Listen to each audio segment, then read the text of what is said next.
Acá está Juan José. Estaba buscando usted, pero no te vi la primera página. Hermano mayor del editor de este libro, que supone sacar de unas charlas, corregir muchísimo, porque parece que yo hablo bien, pero cuando se escribe lo que yo digo, es una incorrección, es increíble, que realmente hay que escribir el texto de nuevo, es una cosa endiablada. Y ese es el trabajo que ha hecho Rafael Batista. Bien, se le puso por título Marx y la modernidad, conferencias en La Paz. Y el libro tiene 7 partes. En realidad son 7 conjuntos de conferencias, porque era más de una conferencia cada una. Y si les parece, voy a, muy rápido, indicar un poco qué tesis fue la que propuse. La primera, que se llama la histórica, y entonces se habla de la modernidad. Es un tema pues, demasiado tratado, modernidad, posmodernidad, y por eso que yo hablo de transmodernidad. Es una distinta interpretación de la modernidad. ¿Dónde se encuentra Marx en ese proceso? ¿Hasta qué punto Marx pudo superar el eurocentrismo? ¿Hasta qué punto entendió lo que era el mercado mundial? ¿Y hasta qué punto pudo tener intuiciones de lo que mucho después vamos a llamar teoría de la dependencia? Porque para mí la lectura de Marx no fue una lectura para enterarme de Marx solo, ni principalmente, sino era para descubrir el capitalismo periférico que somos nosotros.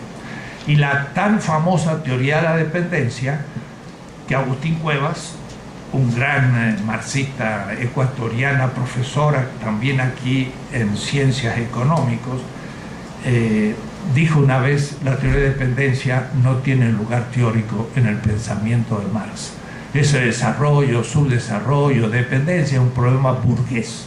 Marx no escribió sobre ese tema.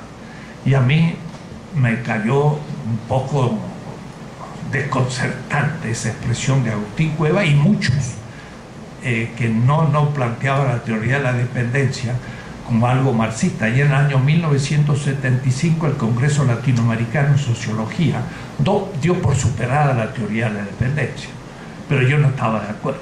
Entonces yo releí Marx, no solo para reconstruir Marx y para enterarme realmente en profundidad lo que pensaba Marx, sino para ver si en la teoría de dependencia tenía que ver con el pensamiento de Marx o no, y de tener alguna relación con Marx, cómo debería formularse en estrictas categorías marxistas.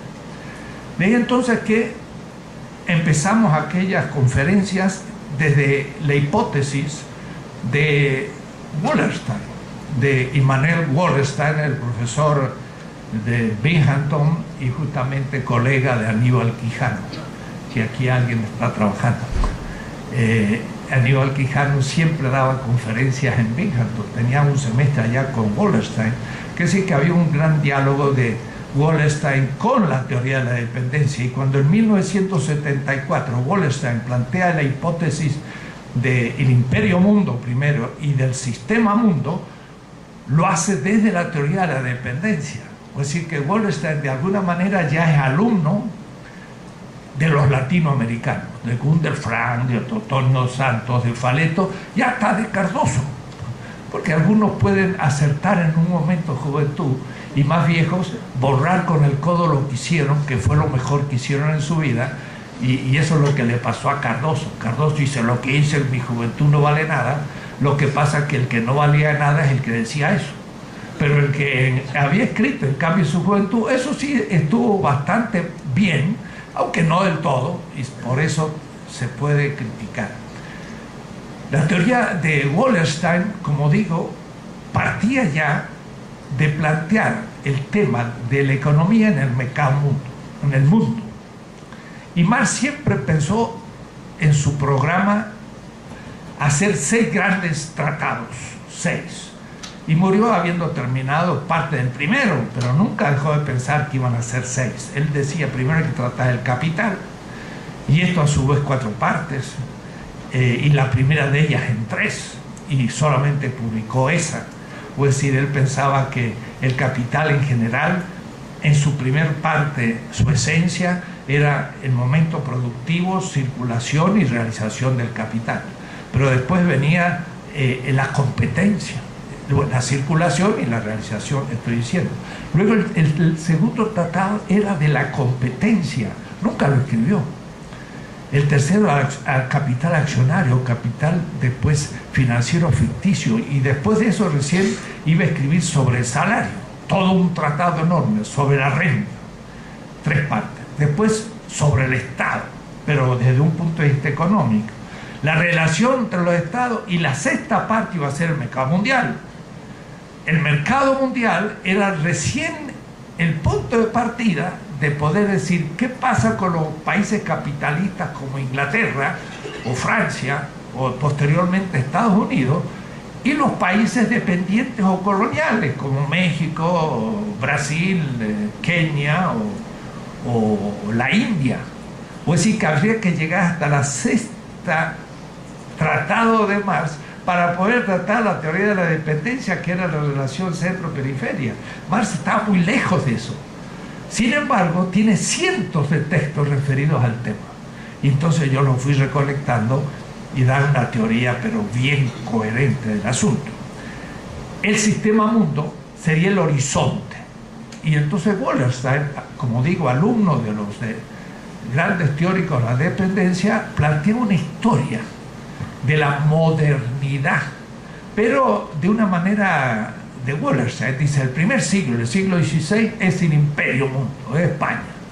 Y España se abre al mundo, y es el primer tomo publicado en el siglo XXI sobre el sistema mundo, que recomiendo a todos, sean historiadores, economistas, sociólogos, filósofos, literatos, lo que sean, porque plantea una historia del mundo de una manera mucho más rica que Brodel, que en cierta manera había tratado el Mediterráneo, pero no había trabajado el Atlántico.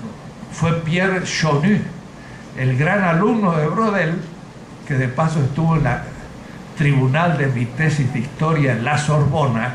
Chonu estuvo ahí y me dice, usted ha hecho la primera matematización de una institución en América Latina. Mi tesis fueron 8 tomos y Pierre Chonu estuvo ahí. Él escribió 7 tomos sobre Sevilla y el Atlántico, no sobre el Mediterráneo como Brodel. El Mediterráneo era un mundo premoderno, mientras que el Atlántico es la modernidad. Pero no es la tesis de Wallerstein, sino que esa tuvimos que discutirla personalmente con él en Binghamton, y cambió Wallerstein la idea, a tal punto que acaba de escribir un tratado chiquito, un librito, sobre Bartolomé Las Casas y el universalismo, Emanuel Wallerstein. Y eso lo ha hecho porque después de unos cuantos debates empezó a entender que el siglo XVI no era solo el imperio mundo, sino algo distinto. Pero él dice realmente el sistema mundo nace en Ámsterdam, en el siglo XVII, segundo tomo. Y el tercer tomo ya es Inglaterra. Entonces él tiene el siglo XVI, XVII y XVIII una historia de la primera etapa de la modernidad. Es un libro fundamental, el de Wallerstein. Pero ahí entonces yo tengo que criticarle muchas cosas a Wallerstein. En primer lugar, que el siglo XVI es descartado casi siempre como no significativo en las ciencias sociales. Y también en América Latina, no se le da importancia. El siglo XVI se estudia en la historia de España o en la historia de América Latina, pero en la historia moderna, Renacimiento, Reforma, Ilustración, del Renacimiento se va a Francia y de ahí a Inglaterra, y España no cuenta. España era franquista desde el siglo XVI, lo cual es una estupidez, pero es tan fuerte la tradición de la leyenda negra, que tiene su fundamento, que borró del mapa a España. Pero al borrar el mapa, perdónenme si hago un español, no me importa mucho que borren España, pero lo que pasa es que nos borran a nosotros de paso, porque al borrar España desaparece América Latina de la historia. Y estando yo en París hace 1962, hasta el papá de ustedes todavía era joven,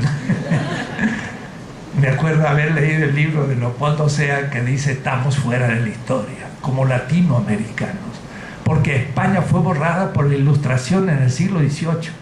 En el siglo XVIII la Ilustración dijo, el norte de Europa es Europa, el sur era, pero no es. Grecia, miren lo importante que era Grecia, pues ni sale ahora con sus crisis financieras.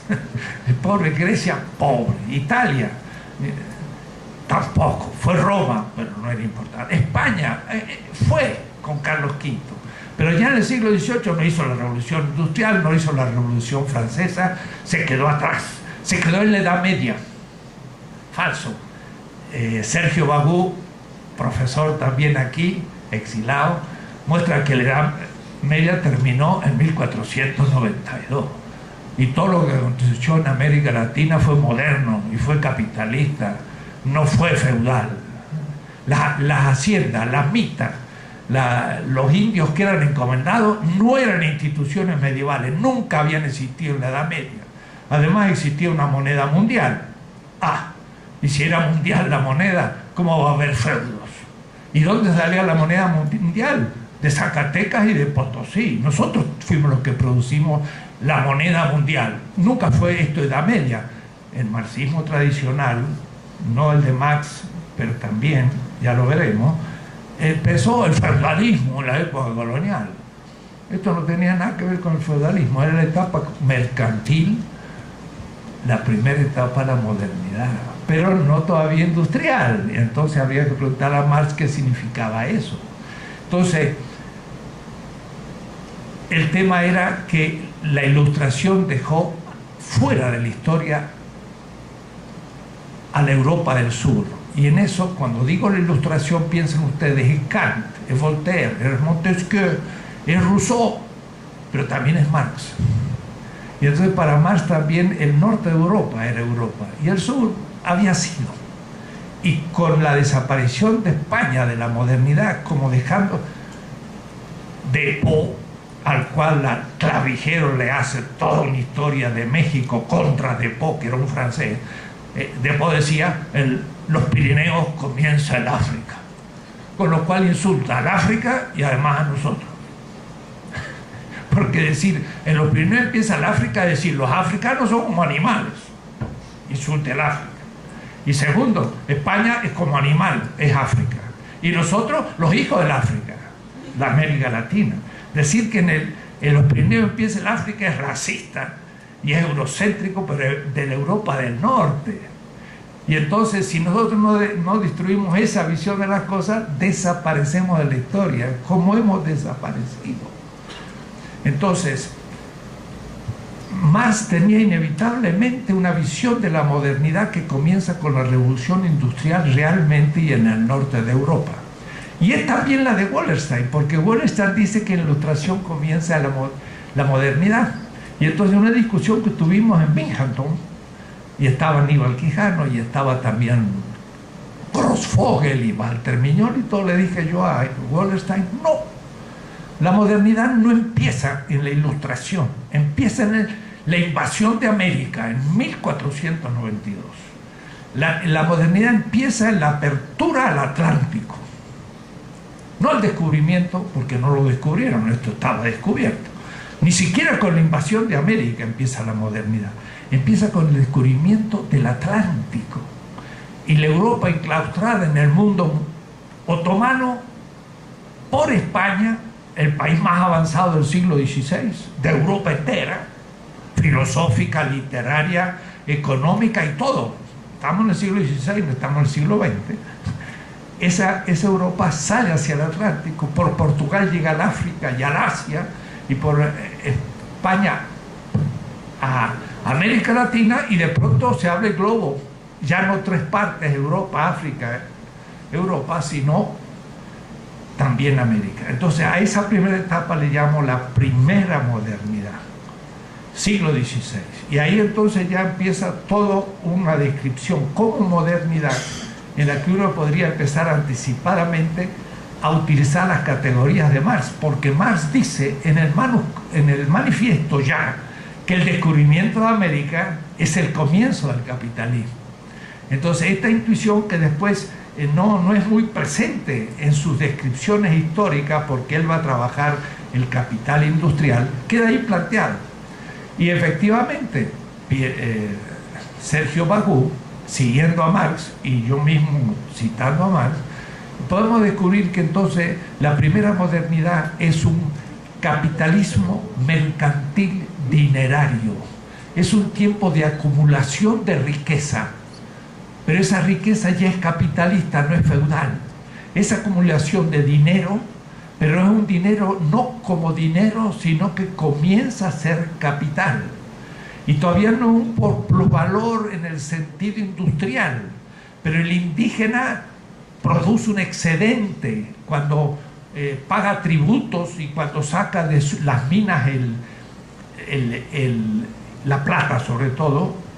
20.000 toneladas de plata van a Europa en el siglo XVI, una acumulación gigantesca de dinero, pero dinero ya que empieza a ser capital porque hay trabajo que ha sido subsumido.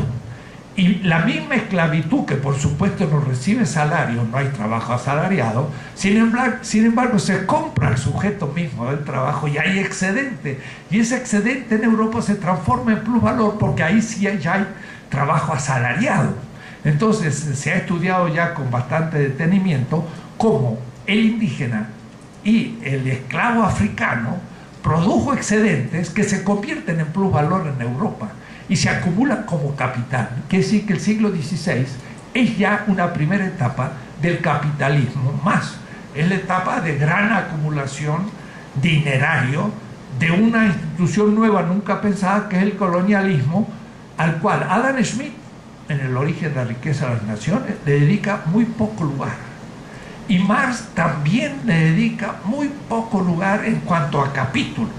Hay apenas las colonias en cuanto a medidas supletorias para que no baje tanto la tasa de ganancia.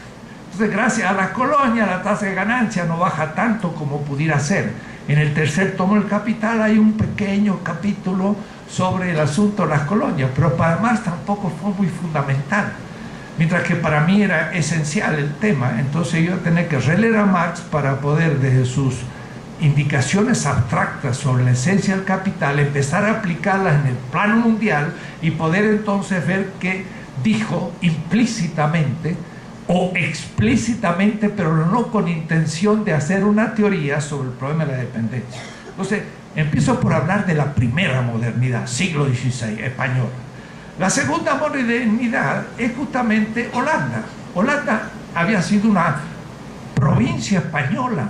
Ámsterdam tuvo por alcalde a Luis Vives, que era un marrano, es decir, un judío, familia convertida. En Ámsterdam, Spinoza, como su nombre lo indica, gran filósofo de Ámsterdam, judío, era sefardita, es decir, español de origen. Y Descartes, que estuvo en Ámsterdam y escribió el discurso del método, estudió con los jesuitas que son españoles. Entonces, Ámsterdam realmente, y los Países Bajos así llamados, es el comienzo realmente del capitalismo ahora mercantil expansivo, sin apoyo del Estado, sino que surgieron la gran compañía de las Indias occidentales y orientales, que ocuparon parte de lo que habían sido colonias portuguesas. Los holandeses ocuparon Brasil, Angola, Mozambique, Ceilán, hasta Japón, y crearon unas colonias que se llamaban Nueva Holanda y fundaron una ciudad que se llamaba Nueva Ámsterdam, donde los judíos españoles llegaron a esa ciudad de Nueva Ámsterdam antes que los anglos, porque después esas provincias holandesas se van a transformar en Nueva Inglaterra cuando Inglaterra vence a Holanda, y de ahí se va a fundar New York, no ya Nueva Ámsterdam, sino New York. Y los judíos entonces españoles que estaban en Nueva Ámsterdam van a ser más ricos que los anglos y son hoy los que están en el centro de Wall Street. O decir, miren qué extrañas cuestiones. Segunda modernidad. Entonces, la tercera modernidad recién, o la madura, es la revolución industrial, y ahí entonces donde recién Marx aparece. Marx es el gran crítico, el primer gran crítico del capitalismo. Pero No pudo haber mucho antes otro, y fue él por su situación geográfico-temporal. Era un alemán. Entonces él dice, si Alemania hizo una revolución, fue solo filosófica, porque nunca ha hecho una revolución política, y nunca la ha hecho hasta hoy. Alemania es un país sin revolución. Francia la ha hecho, España la ha hecho, Inglaterra la ha hecho, pero Alemania no la ha hecho nunca. Filosófica, pero filosófica la había hecho muy bien. Entonces Marx era un filósofo español, doctor en Jena. Y luego, por el exilio, lo echaron de Alemania por sus artículos. Se fue a Francia, lo echaron de Francia. Se fue a Bélgica, lo echaron de Bélgica. Y entonces no encontró lugar más seguro que estar en el corazón del imperio. Es decir, estaba junto a la CIA, y entonces ahí ya no le decían nada. Era como el hombre que fue jueves de Chesterton. Es decir, en Londres sí pudo empezar a estudiar en serio. Y en el Museo Británico tenía la mejor biblioteca del mundo en economía, estaba en el centro del imperio, que era Inglaterra, y ya exilado, pero lo dejaron tranquilo desde que llegó en el 48, porque el manifiesto lo escribió fuera, pero al llegar, pues ya había escrito el manifiesto hasta su muerte en el 82. En el fondo va a estar siempre en Londres, trabajando duramente. Y entonces es ahí donde recién podemos empezar a ver. Todo el joven Marx fue el anterior a Inglaterra. Los manuscritos del 44, Misterio de la Filosofía, la ideología alemana, etc. Cuando empieza el Marx definitivo, y eso fue parte de nuestro seminario, en el año 57. Y da la casualidad que en el 57 empiezan los Grundrisse. Y cuando uno llega al Museo Británico, un lugar muy moderno, redondo, con cúpula, que entra por arriba la luz, y los escritorios son circulares, hasta hay uno que se dice, parece que aquí leía Marx. Entonces me senté ahí, en el lugarcito, y luego me puse a leer los Grundrisse, y el primero fue un trabajo sobre Éléments de Philosophie Économique, y entonces fui al archivo y busqué el libro, y era un solo ejemplar. Entonces lo pedí, me senté ahí, dije, este libro lo tuvo Marx, y lo empecé a leer. Los Grundrisse. O sea que uno puede leer los mismos libros que leyó Marx en el Museo Británico, y entonces ahí empieza su deconstrucción. Por eso no había habido posibilidad antes que Marx de una crítica. Primero, muy formado filosóficamente y hegeliano, que era el gran filósofo del momento, que la dialéctica, pero además estaba en el centro del imperio con la mejor biblioteca económica del mundo, y en su casa tenía una muy buena biblioteca de más de 6.000 ejemplares de la gente que le iba regalando, porque Marx fue siempre muy pobre, y sacaba muchos apuntes, y esos 120 cuadernos de apuntes se están editando, todavía no se han terminado de editar. Cuando yo estaba en el archivo de Sloterdijk, en Ámsterdam, donde están los originales de las obras de Marx, y después en el marxista-leninista en Berlín, en la DDR en 1980-82, en Alexanderplatz, a unos 500 metros, 5 pisos, el Instituto Marxista-Leninista, ahí donde están los editores de Marx, del alemán, de los inéditos a los éditos. Entonces yo discutía con Jung Nickel, que leía los textos inéditos y los publicaba en alemán. Y yo le digo, ¿has visto la diferencia entre fuerza de trabajo y trabajo vivo? Sí, pero ¿has visto cómo el trabajo vivo crea plusvalor? Ah, no lo habíamos visto. Y discutiendo así con un editor de Marx, pero de estos que leen los manuscritos y lo editan en alemán. Puede decir que la gente que más sabe de Marx en el mundo, tanto hablábamos entre un café y otro, que me dije, vente, vamos a charlar un poco más. Y en el quinto piso del marxista-leninista 1985 nos reunimos con el vicepresidente del marxista-leninista de la época dura, de la época ortodoxa de la Alemania comunista, los editores, 7, con la obra de Marx en alemán, y empezamos una discusión, y los convencí de 2 o 3 cosas que nunca habían pensado. Entonces yo me dije, hacha, parece que en el seminario de la UNAM hemos llegado al fondo, sabemos más que los que editan Marx, más que los que editan Marx.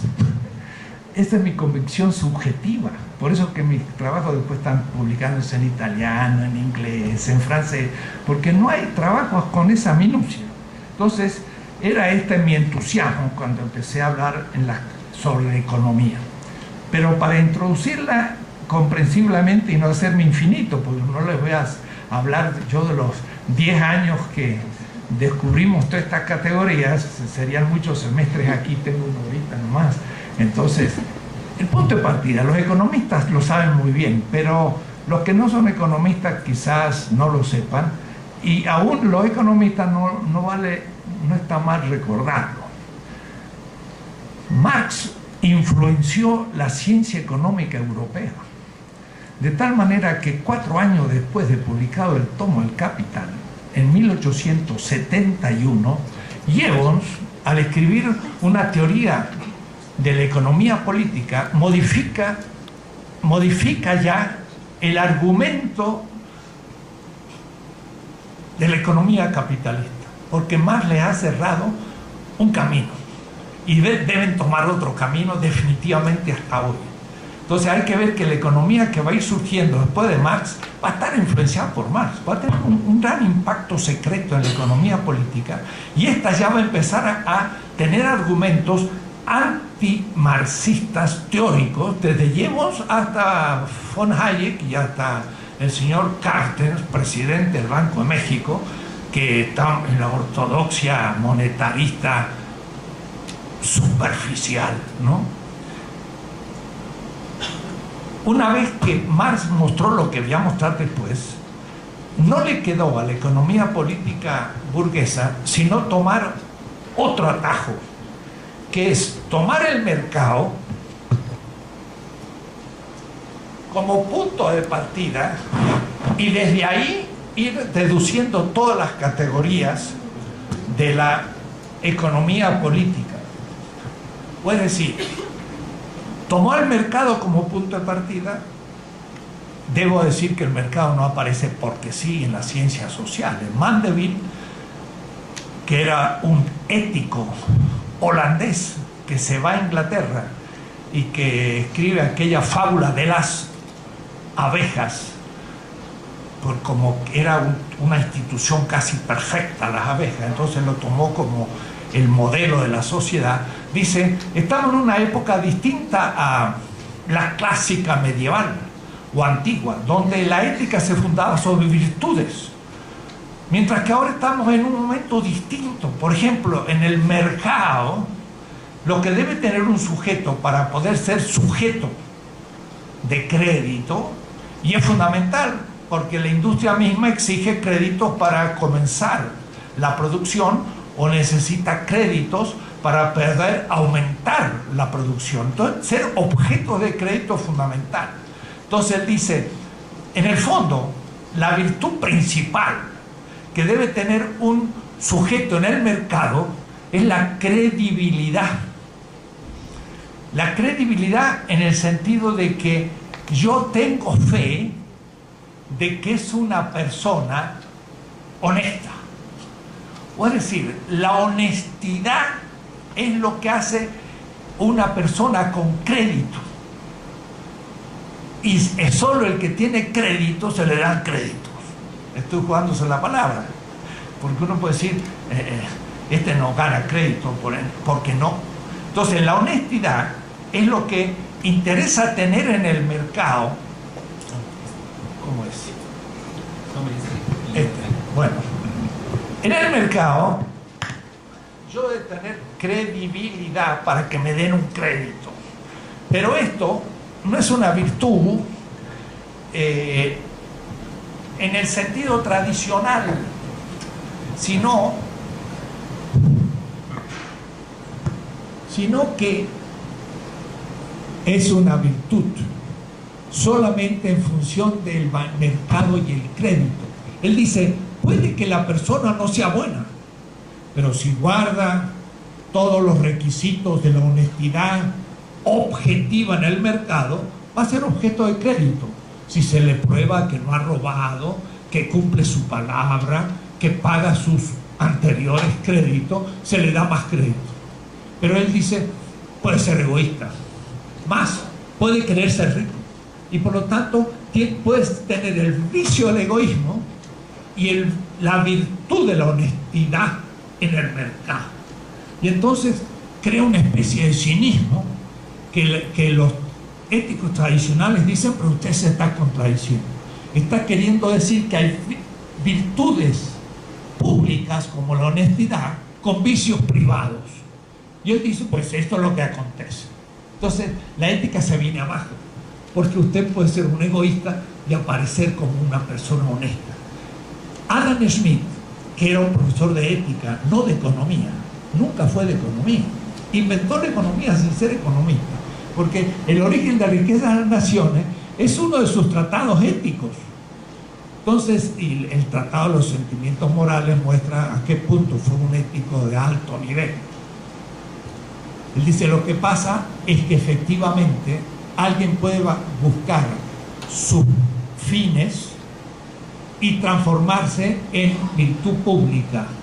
O decir, si un panadero quiere ser rico, hará buen pan, pero haciendo buen pan, la gente tiene buen pan, y por tanto dice, es un buen panadero, pero él quiere hacerse rico.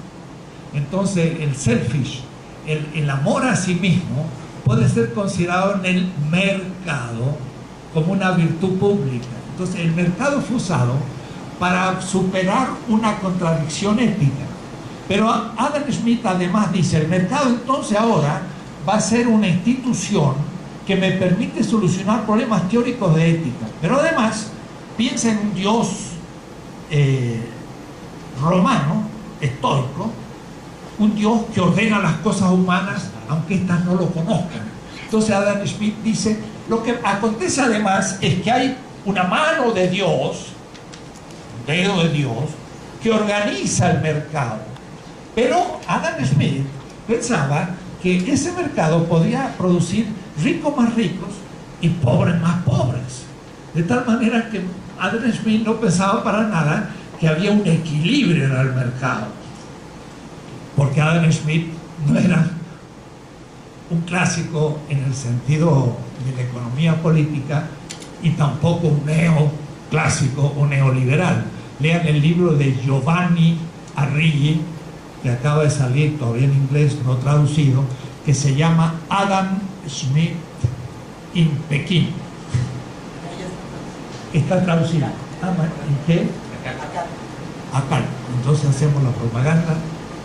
Hay que leerlo, porque muestra cómo Adam Smith no era smithiano como lo leen los clásicos, decía muchas otras cosas, pero él sí ya plantea el mercado como un momento esencial, del cual va a partir el propio Marx, pero Marx veremos qué es lo que hace. Mientras que la economía política posterior a Marx va a decir, el mercado es el punto de partida, ¿y qué es el valor? Entonces Gibbons va a decir, el valor en el fondo es el deseo, la preferencia, que la necesidad se le va a llamar preferencia. Entonces, algo en la medida en que es más querida o preferida, tiene más valor. Si nadie lo quiere comprar, se desvaloriza y por último se pierde o aniquila, porque lo que constituye el valor de la mercancía en el mercado es la subjetividad del comprador, y entonces el sujeto es el comprador y la mercancía tiene valor en tanto que es querida, pero más preferida. La preferencia no es necesidad, pero toda la economía se va a fundar a partir de ello. Marx tenía completamente una visión distinta que partía de alguna manera de los mismos manchesterianos, es decir, del mismo Adam Smith y Ricardo, en una etapa que, si ustedes me permiten, más ingenua, moderna ya, pero todavía que no habían elaborado la respuesta a la elaboración que va a hacer Marx. Entonces Marx parte de la economía dada y la estudia. Y la estudia para que desde las categorías propuestas, él va a hacer una reconstrucción categorial. Y en los manuscritos del 61-63 él tiene una formulación que yo nunca había leído, pero muy concreta.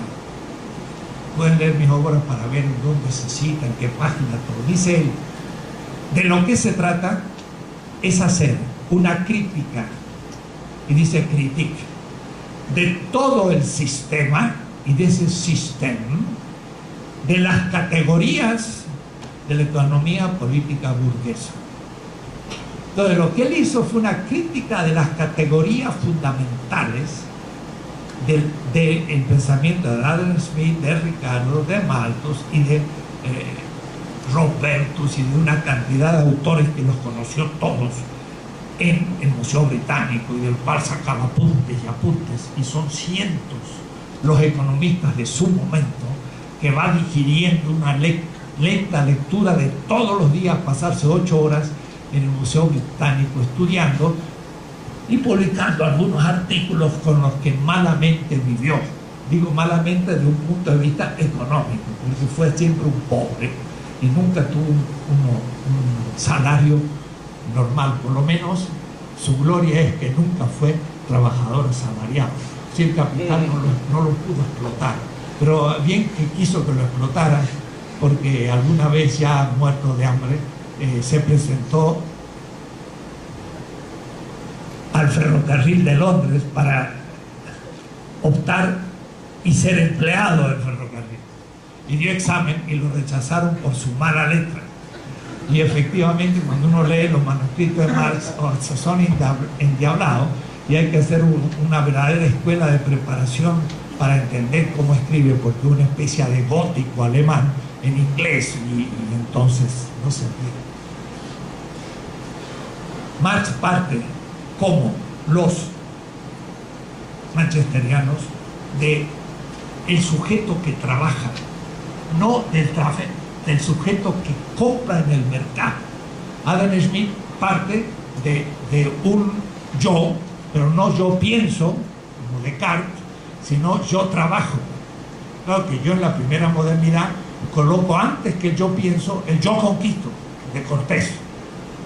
Yo conquisto es el fundamento del yo pienso, y el yo pienso es el fundamento del yo trabajo.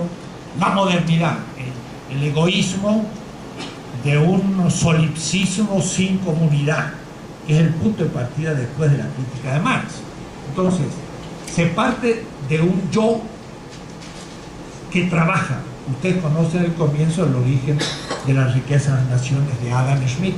Él lo hace así muy... Va construyendo un sistema categorial, pero lo que pasa es que hace saltos y no va al fondo. Entonces Marx dice, no es racional su construcción, hay que hacer uno mucho más coherente, y cuando se hace, aparece entonces lo oculto, y lo que oculta el fetichismo de esa errada construcción de categorías. Es decir, para Marx va a haber un nivel superficial de las categorías y un nivel profundo. En cambio, Adam Smith va a estar construyendo solo categorías superficiales y va a hacer saltos, y no va a ir a las categorías que fundamentan lo que aparece. Entonces va a ser una crítica al modo como Adam Smith, Ricardo, etcétera, van haciendo sus categorías. Eso fue lo que descubrimos en esta lectura paciente de Marx. Marx construye categorías, y el Capital, miren lo que es. Es un marco teórico para hacer investigación económica. No es una investigación económica, es un marco teórico. De tal manera que, teniendo esas categorías, ahora yo no puedo contar qué pasa en México y qué pasa en Trafalgar. Pero él fue describiendo las categorías abstractas sistemáticamente.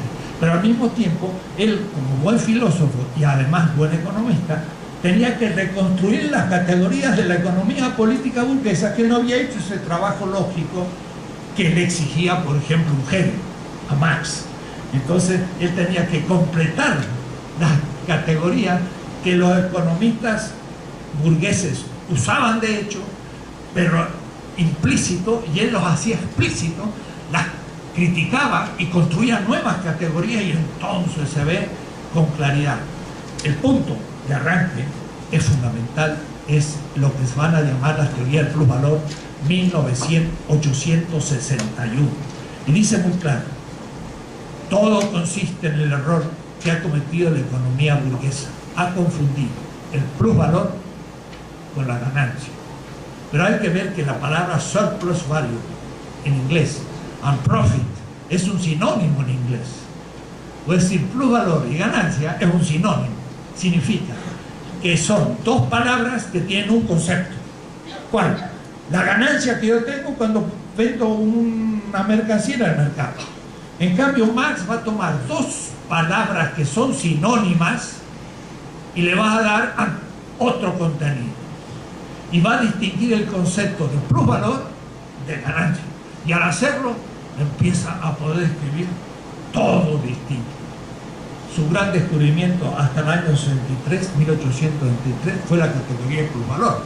Plusvalor va a ser una categoría profunda en la esencia, mientras que ganancia va a ser una categoría en la superficie del mercado. La ganancia se da en el mercado y el plusvalor está oculto. En el mercado no se ve, está fetichizado. Pero volviendo, Adam Smith parte de un sujeto que trabaja y produce un producto.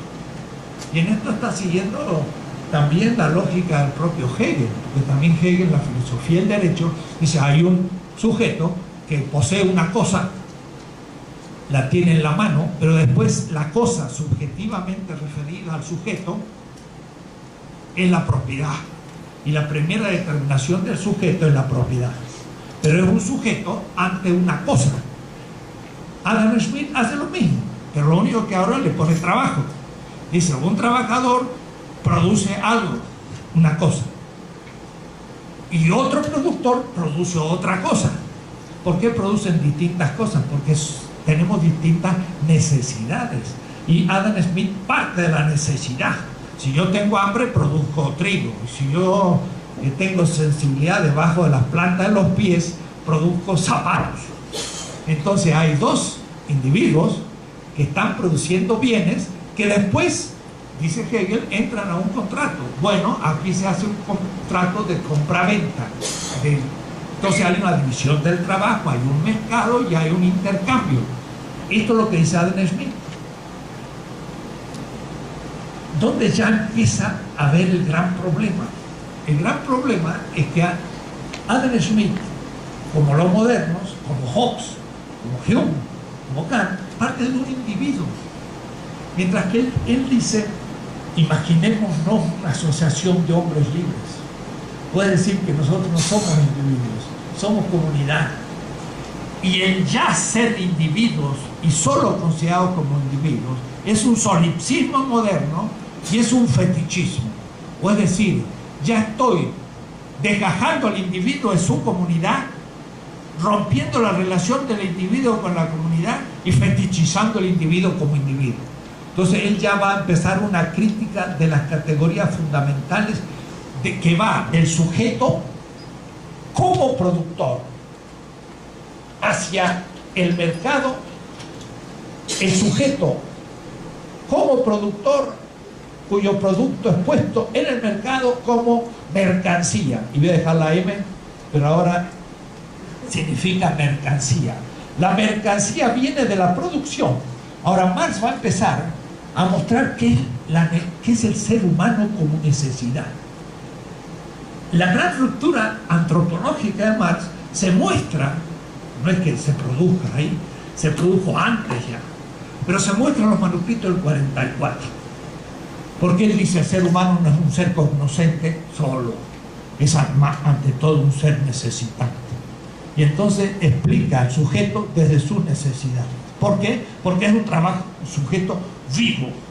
Y esto a Adam Smith se le escapó. Y además comunitario.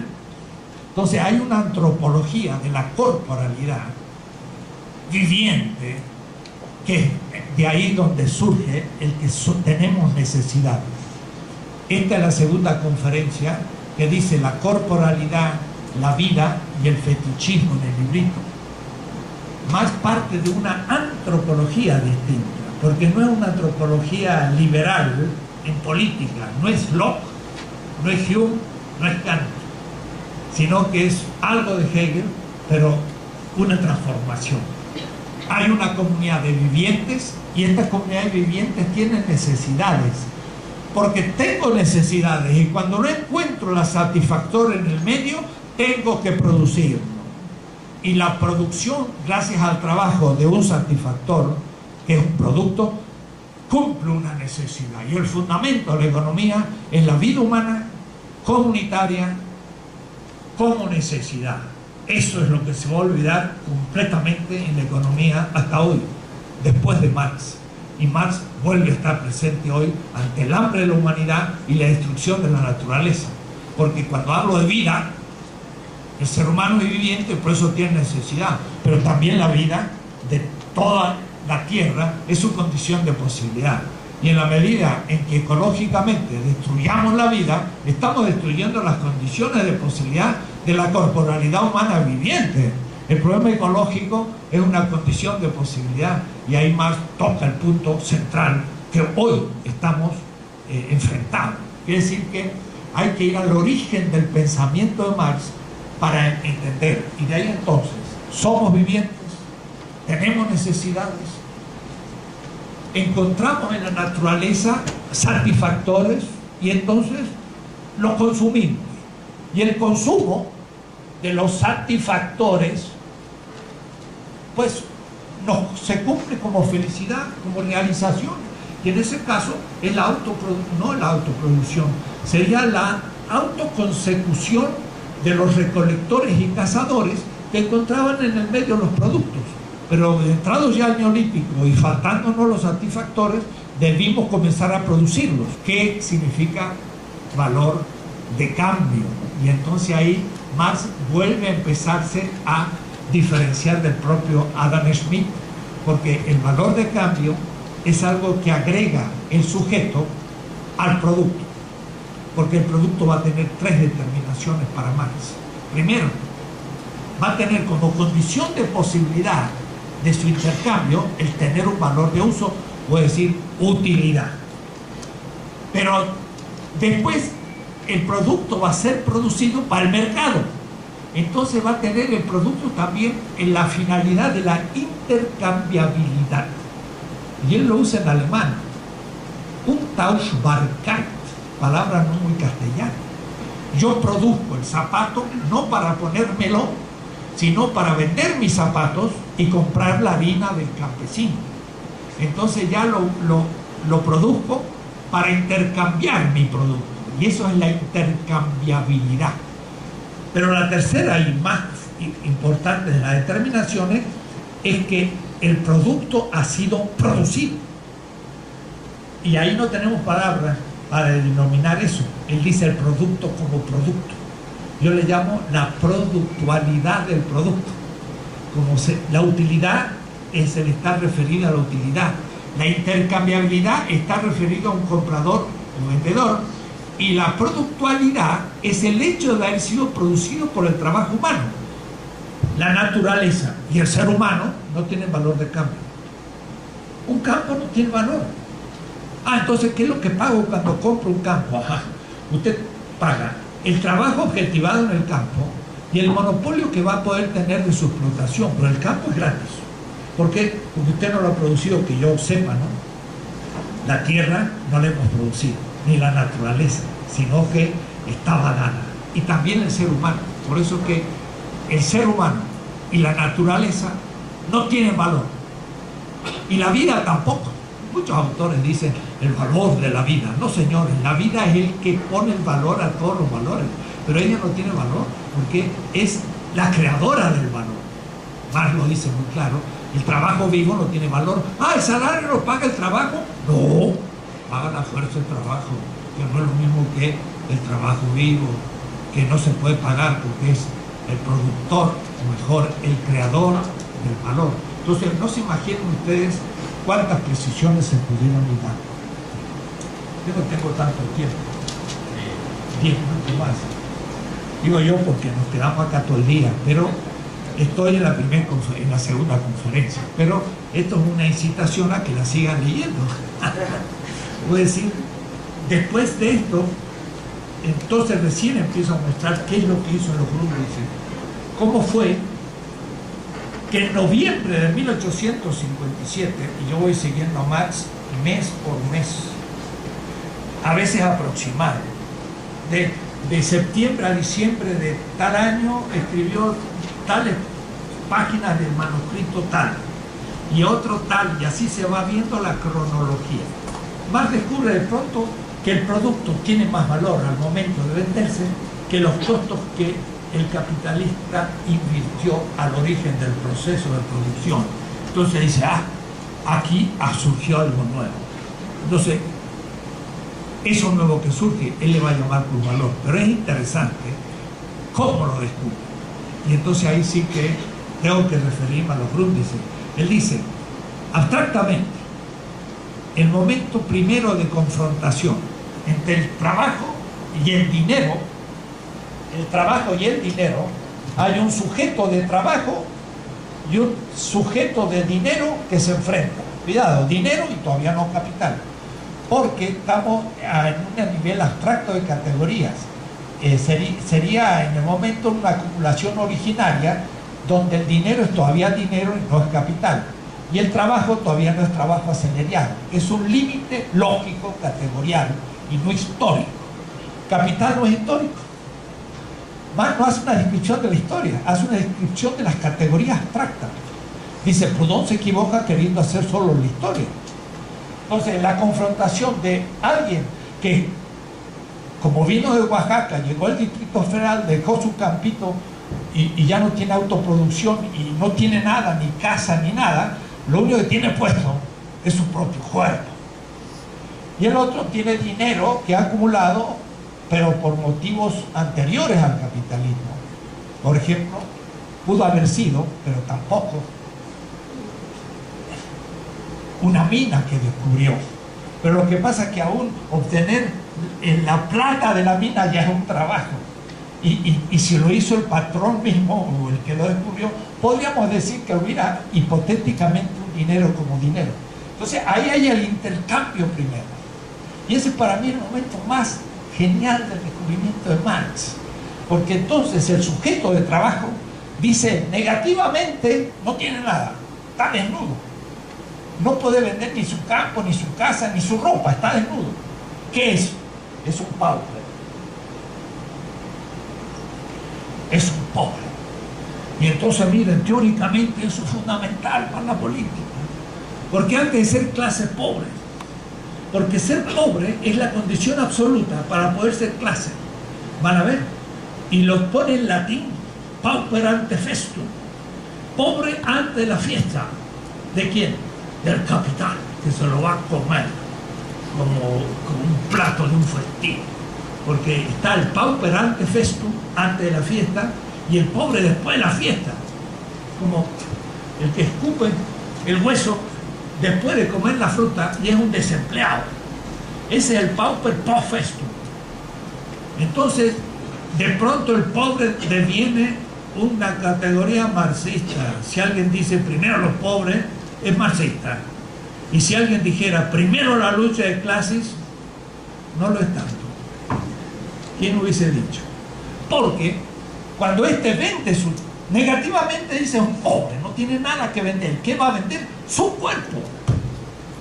Va a vender su cuerpo durante 12 horas y le van a pagar dinero. Yo digo, es como la prostitución o los travestis o lo que sea. O es decir, vendo mi cuerpo por dinero para cumplir el deseo del otro, no erótico, sino de la usura, pero es un deseo. Y el otro usa mi cuerpo. Entonces yo soy subsumido en una totalidad. Y el otro me paga con su dinero mi trabajo y ahora aparece el salario. Pero él mismo dice, pero ese que es pobre es la fuente creadora de la nada del todo el capital. Y usa la palabra fuente creadora de la nada del capital. Esa formulación la discutí en el marxista-leninista con los editores de Marx y me dijeron, nunca lo habíamos observado. Es un pequeño descubrimiento en la UNAM. En el tiempo de trabajo necesario, el trabajador reproduce el valor del salario. Pero en el plus tiempo del plus trabajo, como no le han pagado nada para eso, crea de la nada del capital el plusvalor. Y cuando Marx habla del plusvalor, habla de creación, no producción. Es una palabra que para un filósofo como yo dice muchísimas cosas, porque lo emparenta a una filosofía semita del cual Marx era miembro. Creación de la nada. ¿Quién hubiera dicho que Marx usa esta categoría? Nunca la pensó el marxismo tradicional, nunca. ¿Por qué? Porque no leyeron Marx con microscopio. Marx dice en la quinta redacción del Capital, capítulo 2, el capitalista encuentra en el mercado una mercancía muy especial, que es fuente creadora de valor. Gefährliche Quelle des Wertes. Fuente creadora de valor. No dice fundamento de la producción, sino fuente. Bueno, esto yo lo desarrollo capítulos enteros. Mi colega, como yo siempre digo, Jorge Veraza, me critica por la categoría de exterioridad. Lo que pasa es que Jorge Veraza es un economista, pero no es filósofo, y Marx también era filósofo. Y Marx conocía muy bien Hegel. Y para Hegel el fundamento de la totalidad es el ser. Pero para Schelling, más allá del fundamento está la fuente, y la fuente es la que crea el ser. Entonces hay toda una disputa filosófica que hay que ser filósofo para entenderla, porque Marx era filósofo, ¿no? Y yo creo que lo entiendo, pero no muchos que leen a Marx desde la sociología y la economía solo. Marx era mucho más que eso. Entonces hay cosas preciosas, nuevas, distintas, que significan el concepto de subsunción, que significa nada menos que eso. Lo que está afuera se mete dentro, porque el trabajo vivo antes del capital estaba fuera del capital, porque ni capital había, y cuando es subsumido, eso viene en alemán de la palabra subsunción, que es latina de origen, pero en alemán se dice Aufhebung, y la Aufhebung es la categoría más hegeliana posible del mundo. Es meter dentro lo que está afuera. Y entonces, como cuando yo me como un pedazo de pan, entonces el pan es pan y yo, mi cuerpo es algo distinto al pan, pero cuando me lo como, el pan deviene mi cuerpo, lo niego como pan y ahora es mi cuerpo. Eso es justamente el concepto de Aufhebung. Niega y construye una novedad. Lo traducen a veces como negación, otras veces transmutación. No, hay que traducirlo por subsunción y entender lo que significa. ¿Qué significa? El trabajo vivo, que no era capital, al ser subsumido en el proceso de trabajo, ahora es una determinación del capital. Y nada menos que es la que produce el plusvalor. Pero lo produce no simplemente reproduciendo su salario, porque el salario es igual al consumo de la fuerza de trabajo. Pero entonces, ¿de dónde sale el plusvalor? Si simplemente reproduce el valor del salario, le pago 5 y produce 5, y la ganancia, no, le pago 5, pero produce 8. Y el 3 de plusvalor, ¿de dónde lo sacó? El capital no lo puso, era nada de capital. Lo puso la subjetividad del trabajador y por lo tanto fue robado. Unbezahlte, dice Marx, no pagado. Y es desde el no pagado que todo el capital se va acumulando. Y ahí está la falta ética del capital para el ético, y ahí está el fetiche del plusvalor. Porque yo decía, al nivel profundo es el plusvalor y al nivel superficial es la ganancia. Pero si no descubro el plusvalor, no sé lo que aparece como ganancia. Y entonces se fetichiza y el capitalista dice, la ganancia sale porque yo soy el empresario y se paga mi trabajo. Mire, si le vamos a pagar su trabajo, le pagamos un salario. Y ese salario, no veo de dónde salga, sino del capital, que es que usted también tiene que producir un excedente y dónde sale. Entonces no estamos hablando de la ganancia que puede producir un salario del empresario. No, lo que pasa es que el capital gana al final más de lo que puso. Y entonces esa categoría es fundamental. El librito de Martha Harney, que es tan famoso, de los elementos fundamentales, no habla del plusvalor. Y tampoco Althusser en Pour lire le capital, para leer el capital, Cuando yo me puse a leer a Althusser dije, este ya ni el Capital leyó. Y sin embargo, generaciones estudiaron esos libros y no eran marxistas, porque no hablan del plusvalor, porque Marx es el descubridor del plusvalor. Y después del precio de producción, que es otra categoría del 61-63 fundamental, en torno al cual van a rondar todos los precios de oferta y demanda, y por último el precio final del tomo 3. Pero no fueron tantas categorías las teóricas que Marx descubrió. Termino diciendo, hay que saber muy bien lo que Marx hizo para no tener miedo de saber lo que no hizo. Porque algunos creen que hizo todo y también todo lo válido para el siglo XXI. No se puede hacer en el siglo XIX algo válido para el siglo XXI. En el siglo XXI hay que continuar el mismo discurso, como Marx no pudo hacerlo porque vivió en el siglo XIX. No es un libro sagrado como el Corán, que uno puede decir Dios lo revela y yo lo voy a interpretar todos los siglos. Está bien eso para un creyente, pero no para un científico. Marx descubrió hasta 1860, 70 lo que aconteció en Europa capitalista y dio una respuesta. Pero después vino el fenómeno del imperialismo y después de la Segunda Guerra Mundial de la transnacionalización del capital industrial y después de eso las crisis financieras. Entonces necesitamos oponernos, no a Adam Smith, a Ricardo y Malthus. Ahora es desde Jevons hasta von Hayek. Y entonces ellos nos van a decir, sí, el mercado produce un equilibrio, toda la economía, equilibrio. Y ese equilibrio hay que mantenerlo con una competencia y acercándonos a la competencia perfecta. Y todo lo que impida la competencia perfecta es monopolio. Y hasta un sindicato es monopolio, porque exige que se aumenten los salarios. Hay que dejar que los salarios fluctúen en el mercado y este tiene que determinarlos. Imposible, porque el salario no puede fluctuar hasta cero. Y si fuera cero, el obrero se muere. Pero si no puede fluctuar hasta cero, se viene abajo toda la teoría de la competencia perfecta y también del equilibrio del mercado. El mercado produce inevitablemente siempre desigualdad y por eso es necesario políticamente intervención del Estado. ¿Con planificación total? No, pero con una planificación estratégica.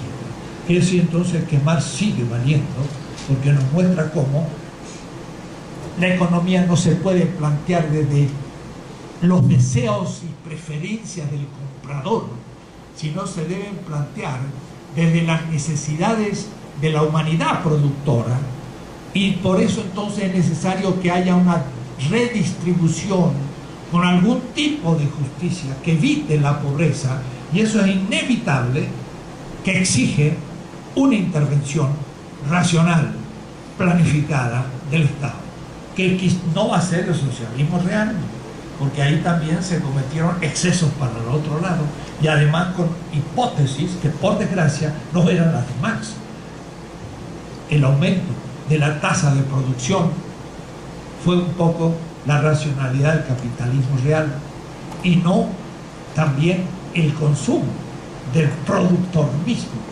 Y cuando vamos al productor mismo, tenemos que pensar que aún la fábrica como asociación hay que democratizarla, o es decir, que el obrero debe ser el que produzca democráticamente los bienes de una fábrica, pero hasta ahí tiene que llegar la democracia, en la fábrica, en la comuna y en el Estado. Y entonces todas estas cosas en la política no pudo verla el socialismo real, y más tampoco porque estaba antes que la revolución. Besaros, en el enorme libro sobre Más allá del capital, muestra que necesitamos una teoría del Estado, que muchos piensan que es la disolución del Estado, que necesitamos la participación, pero con algún tipo de representación, que necesitamos la democratización de la economía a todos los niveles, y que necesitamos una planificación como intervención del Estado. Para todo esto, Marx nos guía teóricamente, y es útil hoy, pero no se lo puede simplemente repetir. Hay que asignar el pensamiento neoclásico y el pensamiento neoliberal de la más sofisticada manera, aún aritmética y científica para poder criticar sus hipótesis, y con estudiar Marx solo no puedo hacer una formación de ciencias económicas. Tengo que conocer muy bien a los grandes economistas presentes como Marx conoció a los suyos. Entonces hay algunos marxistas que creen que con solo Marx ya tengo la solución. Falso, sería antimarxista. Si hubiera sido así, Marx mismo no hubiera nacido, si se la pasó toda su vida estudiando a los otros economistas para hacerle la crítica. Nosotros necesitamos conocer la economía contemporánea y también la filosofía, porque está incluida. Karl Popper está detrás de Friedrich Hayek, y si yo no conozco la relación Popper-Hayek, tampoco entiendo a Hayek. Es decir, que hay que rehacer lo que Marx hizo. Dejo ahí. En la segunda conferencia son 7, ustedes pueden leer el librito de aquellas conferencias que para mí son inolvidables y que ustedes pueden un poco revivir en la lectura de este librito.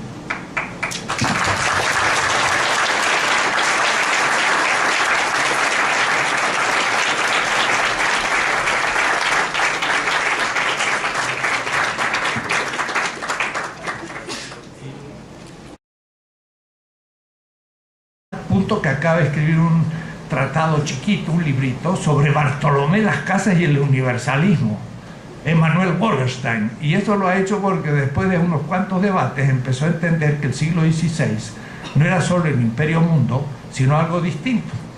Pero él dice realmente el sistema mundo nace en Ámsterdam, en el siglo XVII, segundo tomo, y el tercer tomo ya es Inglaterra. Entonces él tiene siglo XVI, XVII y XVIII una historia de la primera etapa de la modernidad. Es un libro fundamental, el de Wallerstein. Pero ahí entonces yo tengo que criticarle muchas cosas a Wallerstein. En primer lugar, que el siglo XVI es descartado casi siempre como no significativo en las ciencias sociales. Y también en América Latina, no se le dé importancia. El siglo XVI se estudia en la historia de España o en la historia de América Latina, pero en la historia moderna, Renacimiento, Reforma, Ilustración, del Renacimiento se va a Francia y de ahí a Inglaterra, y España no cuenta. España era franquista desde el siglo XVI, lo cual es una estupidez, pero es tan fuerte la tradición de la leyenda negra, que tiene su fundamento, que borró del mapa a España. Pero al borrar el mapa, perdónenme si hago un español, no me importa mucho que borren España, pero lo que pasa es que nos borran a nosotros de paso, porque al borrar España desaparece América Latina de la historia. Y estando yo en París hace 1962, hasta el papá de ustedes todavía era joven. Me acuerdo haber leído el libro de Leopoldo Sea, que dice: estamos fuera de la historia, como latinoamericanos, porque España fue borrada por la Ilustración en el siglo XVIII.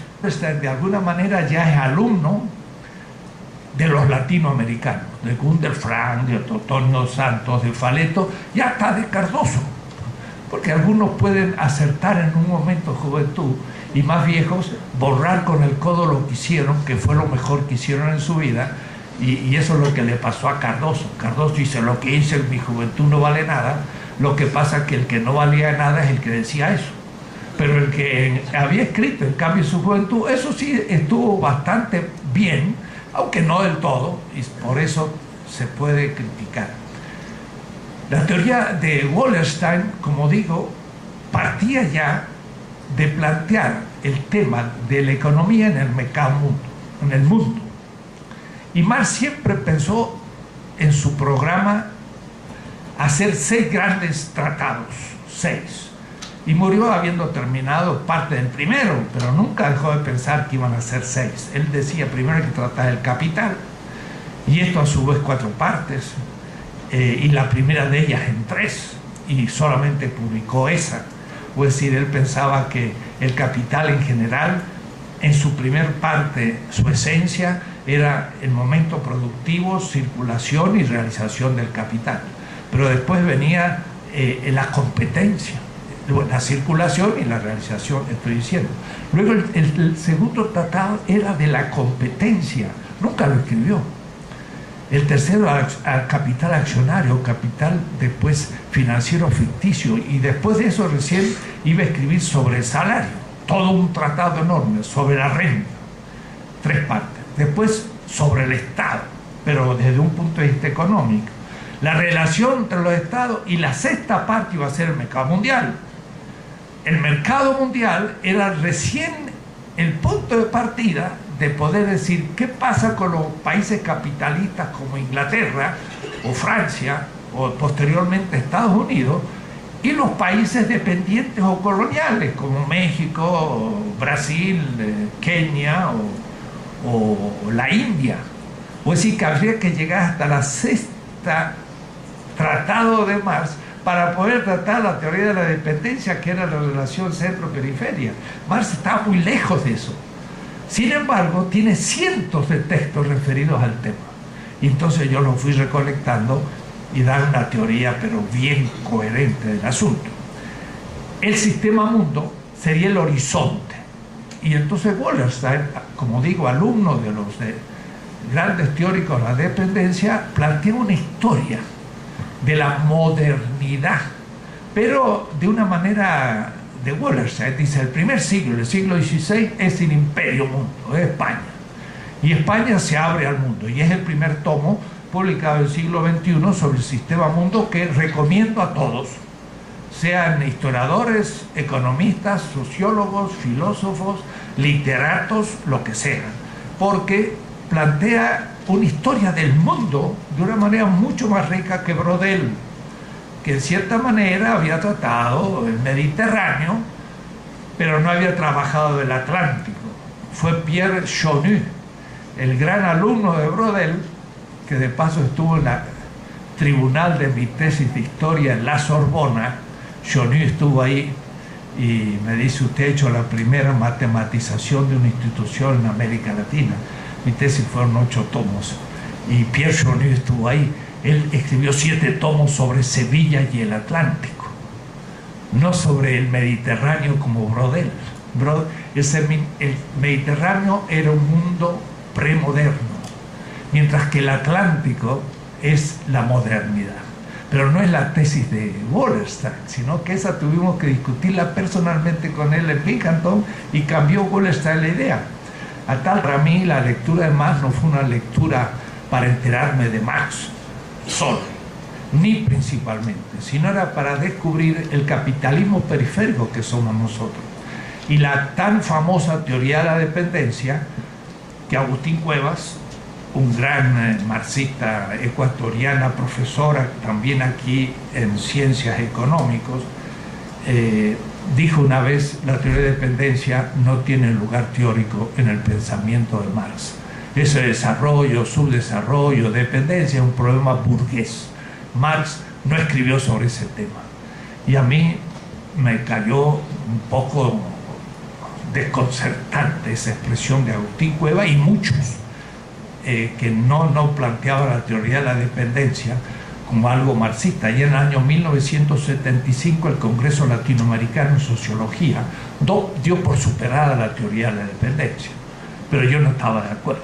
Entonces yo releí Marx, no solo para reconstruir Marx y para enterarme realmente en profundidad lo que pensaba Marx, sino para ver si la teoría de dependencia tenía que ver con el pensamiento de Marx o no, y de tener alguna relación con Marx, cómo debería formularse en estrictas categorías marxistas. De entonces que empezamos aquellas conferencias desde la hipótesis de Wallerstein, de Immanuel Wallerstein, el profesor de Binghamton y justamente colega de Aníbal Quijano, que aquí alguien está trabajando. Aníbal Quijano siempre daba conferencias en Binghamton, tenía un semestre allá con Wallerstein, que sí que había un gran diálogo de Wallerstein con la teoría de la dependencia. Y cuando en 1974 Wallerstein plantea la hipótesis del imperio mundo primero y del sistema mundo, lo hace desde la teoría de la dependencia. Es decir, que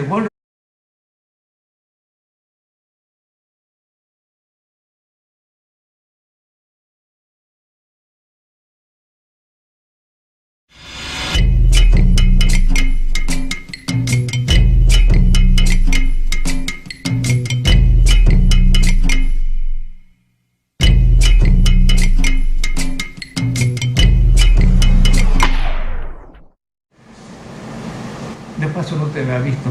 Acá está Juan José. Estaba buscando usted, pero no te vi en la primera página. Hermano mayor del editor de este libro, que supone sacar de unas charlas, corregir muchísimo, porque parece que yo hablo bien, pero cuando se escribe lo que yo digo, es una incorrección, es increíble, que realmente hay que escribir el texto de nuevo, es una cosa endiablada. Y ese es el trabajo que ha hecho Rafael Batista. Bien, se le puso por título Marx y la modernidad, conferencias en La Paz, y el libro tiene 7 partes, en realidad son 7 conjuntos de conferencias, porque era más de una conferencia cada una. Y si les parece, voy a, muy rápido, indicar un poco qué tesis fue la que propuse. La primera, que se llama la histórica, y entonces se habla de la modernidad. Es un tema pues, demasiado tratado, modernidad, posmodernidad, y por eso que yo hablo de transmodernidad. Es una distinta interpretación de la modernidad. ¿Dónde se encuentra Marx en ese proceso? ¿Hasta qué punto Marx pudo superar el eurocentrismo? ¿Hasta qué punto entendió lo que era el mercado mundial? ¿Y hasta qué punto pudo tener intuiciones de lo que mucho después vamos a llamar teoría de la dependencia? Porque